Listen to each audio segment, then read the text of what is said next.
Hello everyone, welcome to Sanskrit जिज्ञासा। मित्रों, आज की इस वीडियो में हम काव्य प्रकाश से परीक्षा पर आधारित परिचयात्मक 20 महत्वपूर्ण प्रश्नों पर चर्चा करेंगे, जो कि हमारी परीक्षाओं में बार बार दोहराए जाते हैं या पूछे जाते हैं। इसलिए आप वीडियो के साथ लास्ट तक बने रहें। तो चलिए वीडियो को शुरू करते हैं।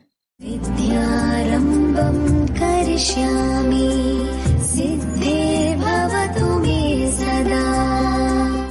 तो आज का हमारा पहला प्रश्न है, काव्य प्रकाश में कितने उल्लास हैं। तो काव्य प्रकाश कृति है मम्मट की, और मम्मट का समय विशेष जो माना जाता है वह 1150 से 1200 के मध्य ईसा के मध्य माना जाता है। और जो मम्मट थे वह मूलतः कश्मीर के निवासी हमारे साहित्यकार निश्चित करते हैं, और इनके पिता का नाम था जय्यट, और इनका अध्ययन काशी में हुआ था। इसके अतिरिक्त बात करें इनकी, तो यह शैव संप्रदाय के विचारक थे।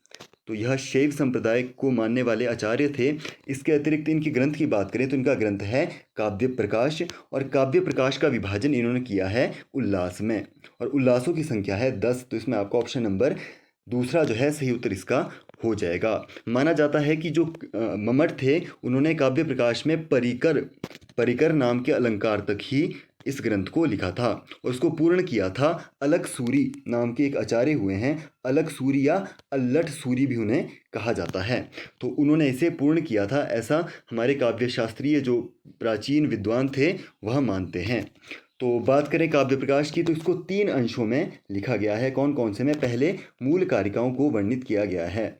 जैसे कि आपने व्याकरण शास्त्र पढ़ा होगा, तो जो सूत्र है वह कारिका का रूप इसमें माना गया है, और कारिका की व्याख्या भी इन्होंने की है, जिसको वृत्ति, दूसरा अंश है वृत्ति, और उस पर इन्होंने उदाहरण भी दिया है कि कैसे उसका इम्प्लीमेंट हमारे काव्यशास्त्र में होगा। और कारिकाओं की संख्या की बात करें तो इसमें टोटल 142 कारिकाएँ या सूत्र, जैसे हम व्याकरण शास्त्र में जिन्हें सूत्र कहते हैं, उसी प्रकार इसमें 142 कारिकाएँ लिखी गई है। और इम्प्लीमेंशन के लिए इसमें 600 के करीब पद्य उन्होंने खुद कुछ अपने और कुछ अन्य आचार्यों के इसमें उद्धृत किए हैं। तो इसमें 600 पद्य जो उदाहरणार्थ हैं, और 142 कारिकाएँ जो कि मूल कारिकाएँ हैं, और उल्लासों की संख्या 10। तो इसमें आपका ऑप्शन नंबर दूसरा जो है सही उत्तर इसका हो जाएगा। अगला प्रश्न है, काव्य प्रकाश में ध्वनि का वर्णन किस उल्लास में है।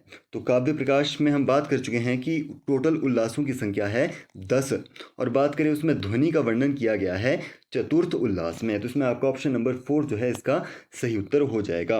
और यदि आपने हमारी ध्वनि संप्रदाय वाली वीडियो देखी है, तो उसी तरह जो हमारे मम्मट हैं उन्होंने भी 2 प्रकार की ध्वनियाँ मानी हैं। कौन कौन सी? अविवक्षित वाच्य ध्वनि, जिसे लक्षणा मूला ध्वनि भी कहा जाता है, और दूसरी विवक्षितान्य परवाच्य ध्वनि, जिसे अभिधा मूला ध्वनि भी कहा जाता है। तो हमारी प्राचीन जो वीडियो थी ध्वनि संप्रदाय वाली, उसी तरह उसमें भेद उपभेद भी इसमें वर्णित किए गए हैं। तो इन्होंने 2 प्रकार की ध्वनि मानी है, इस पर भी हमने अभी चर्चा की थी। अगला प्रश्न है, गुणीभूत व्यंग्य का वर्णन किस उल्लास में है। तो हमारे जो आचार्य हैं मम्मट, उन्होंने 3 प्रकार के काव्यों का वर्णन किया है। कौन कौन से? उत्तम काव्य सबसे पहले काव्य की विधा है। उत्तम काव्य को ध्वनि काव्य भी कहा जाता है, और दूसरा काव्य का रूप है मध्यम काव्य। तो मध्यम काव्य को ही गुणीभूत व्यंग्य काव्य भी कहा जाता है। तो मध्यम काव्य को ही गुणीभूत व्यंग्य काव्य, और अंतिम इसका प्रकार है अधम काव्य। अधम काव्य को चित्र काव्य भी कहा जाता है। और बात करें गुणीभूत व्यंग्य या मध्यम काव्य की, तो जिस काव्य में व्यंग्यार्थ की अपेक्षा वाच्यार्थ अधिक चमत्कारी हो उसे गुणीभूत व्यंग्य या मध्यम काव्य उसे कहते हैं। तो और बात करें कौन से उल्लास में, तो इसमें जो है पंचम उल्लास में इसकी चर्चा की गई है। तो इसमें आपका ऑप्शन नंबर फर्स्ट जो है इसका सही उत्तर हो जाएगा। अगला प्रश्न है, काव्य प्रकाश में शब्द शक्तियों का वर्णन किस उल्लास में है। तो शब्द शक्तियों से पहले हम बात कर लेते हैं कि शब्द शक्तियाँ होती क्या है। तो काव्य में शब्द 3 प्रकार का होता है। कौन कौन सा? तो फर्स्ट आता है वाचक, और दूसरा आता है लाक्षणिक शब्द, और तीसरा आता है व्यंजक। तो यह 3 प्रकार का शब्द होता है, और उस शब्द से होने वाला अर्थ ग्रहण भी 3 प्रकार का होता है। कौन कौन सा? वाच्य, लक्ष्य और व्यंग्य। और इन 3 प्रकार के अर्थों को जानने में 3 प्रकार की शक्तियाँ कार्य करती है। कौन कौन सी? अभिधा, लक्षणा और व्यंजना। तो यह 3 प्रकार की शब्द शक्तियाँ इसमें वर्णित की गई है। और बात करें काव्य प्रकाश में शब्द शक्तियों का वर्णन किस उल्लास में किया गया है, तो यह किया गया है दूसरे उल्लास में। तो इसमें आपका ऑप्शन नंबर फर्स्ट जो है इसका सही उत्तर हो जाएगा। अगला प्रश्न है मम्मट मत में काव्य प्रयोजन है। तो काव्य प्रयोजन का अर्थ है काव्य का मुख्य उद्देश्य क्या है यह। तो मम्मट ने जो काव्य प्रयोजन के लिए पद्य दिया है कौन सा, काव्यम यशसे अर्थकृते व्यवहार विदे शिवेतरक्षतये सद्यः परनिर्वृत्तये कांत्या संमिततयोपदेशयुजे। तो यह इन्होंने श्लोक काव्य के प्रयोजन के लिए दिया है, जिसमें कि इन्होंने चर्चा की है 6 प्रकार के काव्य के प्रयोजन की। फर्स्ट इन्होंने दिया है काव्यम यशसे, यानी कि काव्य की रचना के द्वारा यश की प्राप्ति होती है। जैसे कि आपने आचार्य सुने भी होंगे, कालिदास इत्यादि, भारवी, हर्ष इत्यादि ने काव्य की रचना करके ही विख्याति पाई थी। दूसरा इसमें इन्होंने प्रयोजन दिया है अर्थकृते, यानी कि जो काव्य है उसकी रचना से धन का उपार्जन भी होता है। तीसरा है व्यवहार विदे, यानी कि व्यवहार का ज्ञान भी काव्य से होता है, तो यह भी काव्य का प्रयोजन है। अगला है शिवेतर रक्षतये, यानी कि अमंगल्य का विनाश। जैसे कि एक कवि हुए हैं मयूर कवि, तो मयूर कवि ने कुष्ठ रोग की निवृत्ति के लिए सूर्य शतक का निर्माण किया था। तो सूर्य जो इनकी रचना है सूर्य शतकम, उसमें इन्होंने कुष्ठ रोग को निवृत्ति करने के लिए इसमें विधा उन्होंने दी थी। तो यह इसका अगला प्रयोजन था। अगला है सद्यः परनिर्वृत्तये, यानी कि सुनकर पढ़कर जिसको परमानंद की प्राप्ति हो, यह इसका अर्थ है। और अगला है कांता संमिततयोपदेशयुजे, यानी कि काव्य प्रियतमा तुल्य उपदेश प्रदान करती है। तो यह इन्होंने काव्य के 6 प्रयोजन दिए थे। तो इसमें आपका ऑप्शन नंबर दूसरा जो है सही उत्तर इसका हो जाएगा। अगला प्रश्न है चित्र काव्य के कितने भेद हैं। तो मैं इससे पहले 3 काव्यों पर चर्चा कर चुका हूँ, जिसमें पहला काव्य की विधा थी उत्तम काव्य, जिसे ध्वनि काव्य भी कहा जाता है। दूसरा जो था वह मध्यम काव्य, जिसे गुणीभूत व्यंग्य काव्य भी कहा जाता है। और तीसरा अधम काव्य, जिसे चित्र काव्य भी कहा जाता है। तो चित्र काव्य किसे कहा जाता है, यानी कि जो काव्य व्यंग्यार्थ से रहित है वह चित्र काव्य कहलाता है। यानी कि जहाँ पर मुख्यार्थ का मुख्य प्रयोजन या मुख्यार्थ का मुख्य बोध होता हो वह काव्य कौन सा है, चित्र काव्य है। और चित्र का यहाँ पर अर्थ कोई फोटो इत्यादि इमेज का अर्थ नहीं है। यहाँ पर चित्र शब्द का अर्थ है गुण अलंकार से युक्त, और इसे क्या कहा जाता है, अधम काव्य भी इसे कहा जाता है। और जो ये इसकी विधा इन्होंने बताई है, यानी कि चित्र काव्य को इन्होंने 2 प्रकार के बतलाया है। कौन कौन सा, शब्द चित्र और अर्थ चित्र करके इन्होंने 2 प्रकार की इसकी जो है विधा निश्चित की थी, शब्द और अर्थ। तो इसमें आपका ऑप्शन नंबर तीसरा जो है सही उत्तर इसका हो जाएगा। अगला प्रश्न है ममटानुसार काव्य हेतु है।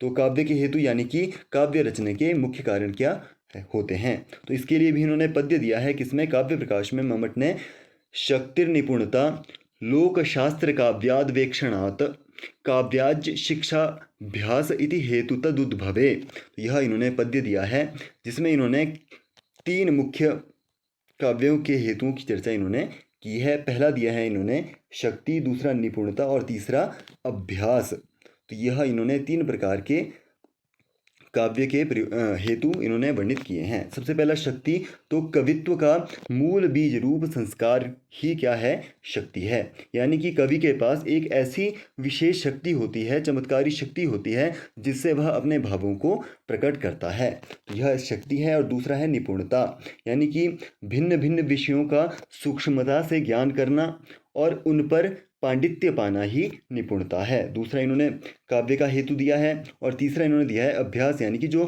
प्रतिभाशाली कवि होता है वह बार बार काव्य रच के अभ्यास करता है। तो यह इन्होंने 3 प्रकार के काव्य के हेतुओं की चर्चा की है। तो इसमें आपको ऑप्शन नंबर तीसरा जो है सही उत्तर इसका हो जाएगा। अगला प्रश्न है शब्दार्थौ सहितौ काव्यम, यह लक्षण किसका है। तो यह काव्य का लक्षण है और यह दिया था आचार्य भामह ने। और भामह की बात करें तो भामह का समयकाल 5वीं शताब्दी में माना जाता है।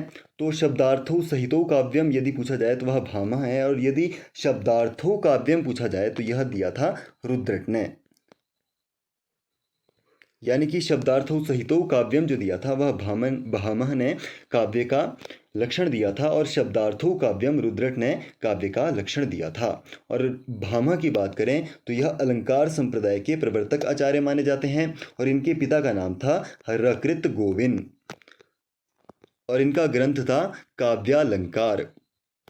काव्यालंकार में 6 परिच्छेद और 400 के करीब इसमें पद्य वर्णित किए गए हैं और इसका विभाजन किस में हुआ है, परिच्छेदों में। कितने परिच्छेद हैं, तो इसमें 6 परिच्छेद हैं। तो इसमें आपका सही उत्तर हो जाएगा ऑप्शन नंबर फर्स्ट यानी कि भामह। तो अगला प्रश्न है, काव्य प्रकाश में शब्दालंकारों का वर्णन किस उल्लास में किया गया है। तो आपको ज्ञात होगा कि जो अलंकार है वह मुख्यतः 3 प्रकार के हमारे आचार्य मानते हैं। कौन कौन से, शब्दालंकार और अर्थालंकार और शब्दार्थालंकार या उसे उभयालंकार भी कहा जाता है। यह 3 प्रकार के अलंकारों की चर्चा जो है हमारे आचार्य करते हैं। और बात करें मम्मट की, तो मम्मट ने 2 प्रकार के अलंकारों का वर्णन किया है। कौन कौन से, शब्दालंकार और अर्थालंकार का इन्होंने मुख्य विचार किया है। और शब्दालंकार की बात करें तो शब्दालंकार का वर्णन इन्होंने किया है इनमें से नवम उल्लास में। तो इसमें आपको ऑप्शन नंबर दूसरा जो है सही उत्तर हो जाएगा। शब्दालंकारों की जो इन्होंने संख्या बतलाई थी वह थी 6, यानी कि इन्होंने 6 शब्दालंकार वर्णित किए हैं। और अर्थालंकार की बात करें तो इन्होंने 61 अर्थालंकार वर्णित किए हैं, यानी कि टोटल अलंकारों की संख्या इन्होंने 66 या 67 मुख्य रूप से मानते हैं। तो अगला प्रश्न है, मम्मट मत में काव्य दोष हैं। तो मम्मट की ने जो है सप्तम उल्लास में काव्य के में जो दोष होते हैं उन पर चर्चा की है और इन्होंने काव्य के दोषों की संख्या मानी है 6। कौन कौन से हैं, तो पद दोष, वाक्य दोष, पदांश दोष, वाक्यगत दोष, अर्थगत दोष और रस दोष करके इन्होंने कितने दोष माने हैं, 6 दोष इन्होंने इसमें काव्य प्रकाश में माने हैं। तो इसमें आपका ऑप्शन नंबर दूसरा जो है सही उत्तर इसका हो जाएगा। अगला प्रश्न है, काव्य प्रकाश में कारिकाएं हैं। तो इस पर चर्चा हो चुकी है। इसमें 142 कारिकाएं हैं। तो इस पर पहले चर्चा हो चुकी है कि जो काव्य प्रकाश है वह 3 अंशों में लिखी गई है। कौन कौन से, कारिका जिसमें 142 कारिकाएं हैं, उसकी वृत्ति यानी कि उसका गद्यात्मक रूप जिसमें अर्थ होता है वह वर्णित किया गया है, और तीसरा जो है वृत्ति के अतिरिक्त उस पर अमल करने वाले यानी कि उसके अमल पर भी इन्होंने चर्चा की है, वह दर्शाए हैं उदाहरणों में। तो इस तरह इन्होंने उदाहरणों में कितने उदाहरण दिए हैं, 600 के करीब पद्य जो है उदाहरणों में इन्होंने दिए हैं और कारिकाएँ 142 है। तो इसमें आपका ऑप्शन नंबर सी जो है सही उत्तर इसका हो जाएगा। अगला प्रश्न है, काव्य प्रकाशे गुणालंकार भेद निर्णयो नाम कतम उल्लासः। तो 10 उल्लासों में बात करें जहाँ पर गुण अलंकार के भेद जो उसका निर्णय बतलाया गया है वह किया गया है 8वें उल्लास में। तो इसमें आपका ऑप्शन नंबर दूसरा जो है सही उत्तर इसका हो जाएगा। अगला प्रश्न है, काव्य प्रकाश के 9वें उल्लास का नामांतरण है। तो काव्य प्रकाश में 10 उल्लासों में से 9वें उल्लास में शब्दालंकार के स्वरूप का वर्णन किया गया है, उसके उदाहरण पर चर्चा की गई है, इसलिए उसे शब्दालंकार स्वरूप निर्णयात्मक कहा जा सकता है। तो इसमें आपका ऑप्शन नंबर ए जो है सही उत्तर इसका हो जाएगा। और जो मम्मट थे उन्होंने 2 प्रकार के अलंकारों पर चर्चा की थी, शब्दगत और अर्थगत। तो शब्दालंकारों की संख्या उन्होंने मानी है 6, तो जिस पर पहले भी हम चर्चा कर चुके हैं। अगला प्रश्न है, मम्मट की रचना किस प्रकार की है। तो मम्मट की रचना इनमें से लक्षण ग्रंथात्मक है, क्योंकि उसमें काव्य के विभिन्न क्षेत्रों का लक्षण प्रतिपादित उसमें किया गया है, इसलिए इसमें आपको ऑप्शन नंबर दूसरा जो है सही उत्तर इसका हो जाएगा। अगला प्रश्न है, काव्य प्रकाशस्य मंगलाचरणे कस्याः स्तुतिः कृता अस्ति। तो काव्य प्रकाश का जो मंगलाचरण है वह कुछ इस प्रकार से हैं, नियतिकृत नियम रहितां ह्लादैकमयी मनन्य परतंत्रां नवरस रुचिरां निर्मितिम आदधि भारतो कवेर्जयति। तो इसमें कवि भारत्याः जयति इति इसमें वर्णित किया गया है, इसलिए इसमें आपका ऑप्शन नंबर तीसरा जो है यानी कि कवि भारत्याः इसमें सही उत्तर आपका हो जाएगा। तो अगला प्रश्न है, आचार्य मम्मट के अनुसार काव्य का लक्षण है। तो इनमें से काव्य का लक्षण जो मम्मट ने प्रतिपादित किया था वह है तददोषौ शब्दार्थौ सगुणौ अनलंकृति पुनः क्वापि। तो यह जो है मम्मट ने काव्य का लक्षण दिया था, जिसका अर्थ है कि ऐसे शब्द और अर्थ काव्य हैं जो काव्य के विघातक जो दोष होते हैं उससे रहित हो तथा माधुर्यादि गुणों से जो युक्त हो, चाहे वह अलंकार से रहित क्यों ना हो, वह क्या कहा जाएगा, वह काव्य कहा जाएगा। तो इसमें आपका ऑप्शन नंबर पहला जो है सही उत्तर इसका हो जाएगा। और बात करें वाक्यम रसात्मकम काव्यम की, तो यह विश्वनाथ ने काव्य का लक्षण दिया था। वक्रोक्ति काव्य जीवितम यह कुंतक ने। और रमणीयार्थक प्रतिपादकः शब्दः काव्यम, तो यह दिया था जगन्नाथ, पंडित राज जगन्नाथ ने यह काव्य का लक्षण दिया था किसमें, रस गंगाधर में। तो अगला प्रश्न है काव्य प्रकाश में गुणीभूत व्यंग्य के कितने भेद हैं। तो हमने इससे पहले काव्य के 3 विधाओं पर चर्चा की थी, जिसमें हमने सबसे पहला उत्तम काव्य जिसे ध्वनि काव्य भी कहा जाता है, और उत्तम के बाद था मध्यम काव्य जिसे गुणीभूत व्यंग्य भी कहा जाता है, और तीसरा था अधम काव्य जिसे चित्रकाव्य भी कहा जाता है। और गुणीभूत व्यंग्य किसे कहा जाता है, तो इस पर भी हम पहले चर्चा कर चुके हैं कि जिस काव्य में व्यंग्यार्थ की अपेक्षा वाच्यार्थ अधिक चमत्कारी हो उसे मध्यम काव्य या गुणीभूत व्यंग्य काव्य कहते हैं। और गुणीभूत व्यंग्य काव्य के भेद हैं 8। तो इसमें आपका ऑप्शन नंबर दूसरा जो है सही उत्तर इसका हो जाएगा। तो मम्मट ने गुणीभूत व्यंग्य के या मध्यम काव्य के 8 भेद माने हैं। अगला प्रश्न है मम्मट के मत में कितने काव्य गुण हैं। तो मम्मट ने इसके विषय में लिखा है माधुर्यौज प्रसादाख्यस्त्रयस्ते न पुनर्दशा। तो इन्होंने 3 प्रकार के काव्य के गुण माने हैं। कौन कौन से, माधुर्य, ओज और प्रसाद। और इन्होंने गुण किसे माना है, तो मम्मट ने गुणों को श्रृंगारादि रसों का धर्म माना है। तो इन्होंने 3 प्रकार के दिए हैं, कौन कौन से, सबसे पहला माधुर्य, और दूसरा औज, और तीसरा प्रसाद। यह इन्होंने 3 प्रकार के काव्य के गुण दिए हैं। तो अगला प्रश्न है आचार्य मम्मट के द्वारा काव्य के कितने भेदों को प्रतिपादित किया गया है। तो इस पर चर्चा हो चुकी है। तो इसमें आपका ऑप्शन नंबर दूसरा जो है सही उत्तर इसका हो जाएगा, जिसमें कि पहला हमारा उत्तम काव्य था जिसे ध्वनि काव्य, और मध्यम काव्य जो गुणीभूत व्यंग्य काव्य, और तीसरा अधम काव्य जिसे चित्र काव्य भी कहा जाता है। तो अगला प्रश्न है मम्मट के अनुसार शब्द शक्ति नहीं है। तो इससे पहले हम शब्द शक्तियों पर चर्चा कर चुके हैं। तो 3 प्रकार की शब्द शक्तियां हैं, कौन कौन सी, अभिधा, लक्षणा और व्यंजना। जिसमें अभिधा साक्षात व्याकरण सम्मत जो अर्थ प्रधान होता है, यानी कि जिसमें मुख्यार्थ का मुख्य संबंध होता है, वह अभिधा। और दूसरा लक्षणा, जिसमें किसी रूढ़ि या प्रयोजनवश मुख्यार्थ का बाद हो जाना, वह लक्षणा है, जिस पर हमने चर्चा, हमारी जो वीडियो थी ध्वनि संप्रदाय, उस पर हमने जो है उसमें चर्चा की हुई है हमने इसके विषय में। और लक्षणा यानी कि जैसे गंगायाम घोषः, यानी कि गंगा में कुटिया जो नहीं हो सकती, इसका मुख्य अर्थ कुछ और, जो मुख्य अर्थ है यानी कि जो हमारे सामने अर्थ आ रहा है वह गंगा के अंदर कुटिया, और जो उसका एक रूढ़ी अर्थ है वह निकलेगा गंगा के किनारे कुटिया। तो इसका यह एक उदाहरण बहुत प्रसिद्ध है। और मम्मट ने जो लक्षणा है उसके 6 भेद माने हैं। और तीसरा है व्यंजना, यानी कि जहाँ पर मुख्यार्थ भी बाद हो जाए और लक्षणा का भी बाद हो जाए, तो वहाँ व्यंजना शब्द शक्ति से अर्थ ग्रहण होता है। और यह भी 2 प्रकार की होती है, शाब्दी और आर्थी व्यंजना। शाब्दी और आर्थी व्यंजना यह 2 प्रकार की होती है। तो इसमें जो है शब्द शक्ति नहीं है, वह है अन्विताभिधानवाद। तो इसमें आपका ऑप्शन नंबर तीसरा जो है सही उत्तर इसका हो जाएगा।